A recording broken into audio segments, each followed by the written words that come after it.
Good morning, children. Welcome to online classes of St. Lawrence School. Today, I, Neelam Nigam, is going to teach Chapter 1, Part 3, Conditional Statement of Class 10th.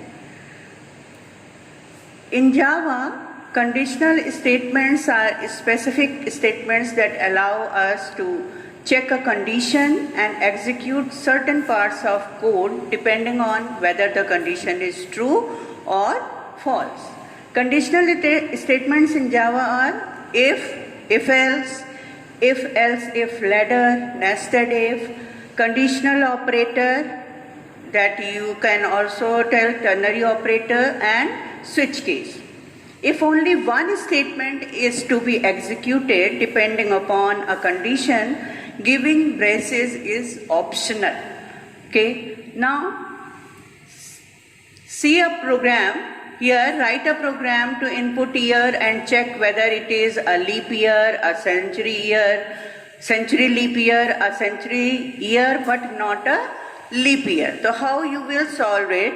First, you will include import java.util.star line, then public class and class name.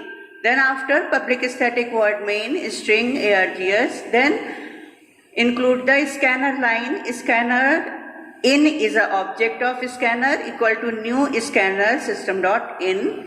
Now you will give the message, enter the year to check and get a value of integer type, that is in.next int. Now you will apply the condition. First condition, if yr, that is your variable, yr is mod by 4 equal to 0 and yr mod by 100 not equal to 0, then it is leap year. Okay, next one, if yr mod by 400, this is for the century years, that will be divided by 400.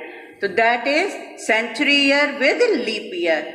And if your year is divided by 100 only, not by 400, then it is century year but not a leap year. Means 100, it will divided by 100 but not the 400. Then it is not leap year. And else, last condition, neither divide by 4, neither divide by 400, then it is not a leap year. So this is the way of if-else ladder. You can use if, then another condition with else if, and so on. So many conditions you can apply with the if-else ladder. Now next example, this is little bit different type of question. A prepaid taxi charges from the passenger as per the tariff given below. Distance up to 5 kilometer, rupees 100. Means either you will travel 1 kilometer, 2 kilometer, 3 kilometer, every kilometer for you will give the 100 rupees. For next 10 kilometer, 10 rupees per kilometer. For the next 10 kilometer, 8 rupees per kilometer, and more than 25 rupees 5 kilometer. So write a program to input the distance covered and calculate the amount paid by the passenger. The program displays the printed bill with the display given below like this. So children, this type of program where you will calculate electricity bill, taxi bill, airways fare, postal charges, all we will calculate in different way. See how? See this program.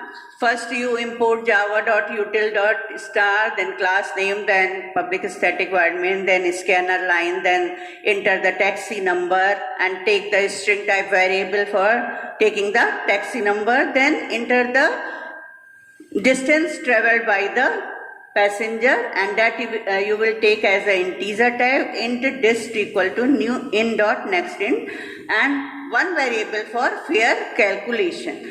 Now in the conditions, when you will give if dist less than equal to 5, fare is 100. Means either you will travel 1 kilometer, 2 kilometer, 3 kilometer, 4 kilometer or 5 kilometer, you should pay 100 rupees. Okay, for the next condition means between greater than 5 and less than 15, you will apply this calculation. Means first 5 kilometer you will pay 100 rupees. Okay, first 5 kilometer you will pay 100 rupees, and rest of the distance means 5 kilometer you will subtract, and rest of the distance you will calculate with 10 kilometer and then add them. Same here like this. So see one example. Suppose you have said ki user travel 13 kilometer. He has traveled 13 kilometer. So your condition will exist in this condition. Now first 5 you will calculate 100 plus rest of, means 13 minus 5, that is 8 kilometer, 8 into 10. Okay, so now total is 180 rupees you will pay for 30 kilometer. Like this, all these of conditions you will pay. Like suppose one more example, suppose you have told ki 35 kilometer he has traveled. Okay, so his condition is not belong to this one, not belong to this one, not belong to this one. He will come to this condition. So first 5 he will pay 100 rupees. Then another 10 kilometer, 5 and less than 15, another 10 kilometer he will pay another 100 rupees. Then another 10 kilometer greater than 15 and less than 25 kilometer, so another 100 kilometer it will pay 80 rupees, and rest of means 35 minus 25 we will pay. Okay, so means 10 kilometer he will pay with the 8 rupees, that is 80. So now total is 360 rupees for 35 kilometers. So this is the way of calculating this type of program, where you will charge the electricity bill, postal charges, etc. Now next topic is conditional operator. It is also called ternary operator, and here we will use two symbols. One is question mark and one is colon sign. Okay, it is the replacement of if else. Suppose any condition in if statement you have written like this. So in the ternary statement you will write like this: condition. First you give the condition, then question mark statement 1, and then colon sign statement 2. Means if the condition is true, statement 1 will execute. If condition is false, then statement 2 will execute. So it is simply the form of if else statement. Now see the example. Suppose one example you have taken, find the greatest of two numbers. So through if statement you will calculate like this: if A is greater than B, so C equal to A, means value of A will store in C, otherwise value of B will store in C. So same thing you will write in ternary operator, in conditional operator. First you give the resultant variable C equal to, okay, then check the condition A greater than B. If this condition is true, so A will store in variable C. If the condition is false, then B will store in the condition in the variable C. So this is the way of ternary operator, that is the replacement of if else. Now see another example here. Suppose it is that using ternary operator, check whether is a even number or odd number. So one more way of writing ternary operator, if you don't want to store your result in resultant variable, directly you will put inside the SOP system.out.println. First you give the condition, but you should apply two bracket. Don't forget this one for the println and one for the condition. Okay, so n mod by 2, n is a number that you have taken, n mod by 2 equal to 0. The condition is true, it means it is even number. If condition is false, that will print the odd number. So this is another way of writing ternary operator without using resultant variable. See one more example here, input 3 unequal numbers and displayed greatest and smallest number. So I have told previous example. See, first you will take 3 variables, int a, int b, int c, means that it is not compulsory that every time you will use scanner. No, you can directly take the value through the parameter also. Okay, so here we will take the variable input value through the parameter int a, int b, int c, and 3 variables, int minimum equal to 0, maximum equal to 0, and one temporary variable, that is d equal to 0.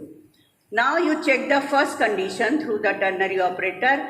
A is less than b, then it will store a in variable d, otherwise store b in variable d. Now see the third variable, another condition, if c is less than, sorry, here d, it should be d, not min. C less than d, then it will take c, otherwise d. So if your d will be less than c, so either a or b will come in, otherwise c will come here. See here also. Another condition for greater one, if a is greater than b, then it will take a, otherwise b. And third variable you will check with the d. C is greater than d, then it will take c, otherwise d will store in the max variable and it will print. So little bit confusion here, better do correction. Next one, switch case and default statement. Conditional statement, third one, switch case and default. Some particular rules you keep in your mind for switch case. First, a case statement cannot exist by itself. Means if there is no switch statement, then case will be not applied. Okay. Second, when a break statement is encountered in the case block, program executions jump to the line of code following the switch block, that is outside the body of switch statement. If break statement is missing in a case block, the control goes to the next case block. This process continues until break statement is encountered or switch block end. So this situation is also called fall through situation. Means if you are not giving break statement, so after one case that is true, it will check all cases below that and print all cases until it will not get the break statement. Okay. Next is braces should be used to denote the start and end of the switch block. Only character constants and integer constants are used in the case of constants, but allow only for equality comparison. That is the difference between if else and switch case. In if else we can take all type of variables, byte, short, long, float, double, char, string, any type of variables we can compare, but through switch case we can compare only integer type value, means byte, short, long, and integer, int, and character type variable only. And by default it will check equality of value, means what you have given in the switch block, that will check the equality of the value of case. Okay, and all case labels in the same switch block may have unique values, means you can't repeat same value for the different cases. The default block gets executed when none of the case method with the switch expression, just like else statement. No other if statement is true, then automatically it will jump to the else statement. So, same here, if not match any case statement, then it will jump to the default statement. Now see the example. The equivalent resistance of series and parallel connections of two resistance are given by the formula R1 equal to R1 plus R2 series and capital R2 equal to R1 into R2 upon R1 plus R2, that is for parallel. This is this formula for series connection, and that is for the parallel connection. Means we are getting two case value. Now see how to apply. Same scanner, then class name, then public static void main, then scanner statement, scanner in, we will take the object of with the name of in, and new scanner, then apply the switch statement. Series 1 means options you will give. First choice for series, second choice for parallel, then you ask the user enter your choice. So for that you will get a integer type value. Either he will give one choice or second choice. Then enter the value of R1 and value of R2 through the user by in dot next double and in dot next double R1 and R2. And equation for equation 0.0 you will initialize. Then you will apply the switch statement and choices that you ask from the user. He want to calculate series resistance or parallel. So that choice he will give here. Suppose he has given first choice, so case 1 will execute. Okay, and here case 1 EQR equal to R1 minus R2, that is calculate equivalent resistance equal to EQR and break, and program will terminate. If he has given choice 2, then it will jump to case 2. Okay, and here it will apply these formulas, calculate and then break, and then program will finish. Now another example. The first day of 2010 was Friday. Write a program to input any day number within the month of January and print which day was it. Also check whether the day number entered is a valid date or not. Okay, so like this, suppose user has given day 20, so that should be Wednesday. Day 30, so that is Saturday, and 34 if he has entered, that will be invalid date. So same you have given here, class name, then as a parameter you have taken the day, and then apply the first condition. If day is greater than equal to 1 and day is greater than equal to 7, means weekday we have 7 only, so you can check for 1 to 7. Then apply the switch case. If D is mod by 7, then what remainder you will get, that remainder will match with the cases. Okay, if remainder will 1, so that will be Friday. If remainder will be 2, that will be Saturday, like that. Okay, so this is another example of the switch case. Now, basically students, switch case we are using for menu driven program, means where we want to calculate more than one program in one program, then we will give all the programs inside the cases. Now see some examples I have given here. You try to solve it and keep it in your copy, notebook copy. I will check afterward when we will meet. Okay, God bless you. Thank you, students.